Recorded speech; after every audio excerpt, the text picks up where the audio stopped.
L'investissement en obligations est perçu comme un investissement sûr. Cependant, il comprend aussi des risques.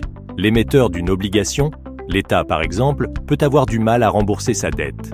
On parle alors de risque de défaut. Ce risque peut être réduit par une bonne notation issue des agences de notation. Plus la note est élevée, moins il y a un risque de défaut tel que le fameux AAA. Il est difficile de prévoir ce genre de risque. Ce risque peut être réduit par une bonne notation issue des agences de notation. Plus la note est élevée, moins il y a un risque de défaut. Le détenteur d'une obligation reçoit des paiements appelés des coupons. Ces paiements eux-mêmes sont basés sur le taux d'intérêt.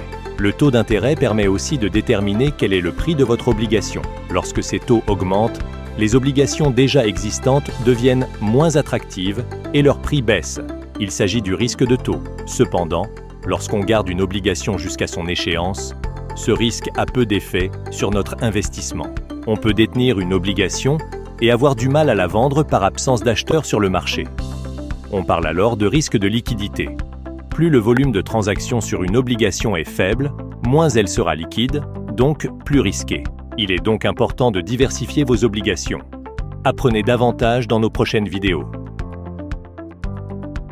Avec Best Épargne, épargnez mieux.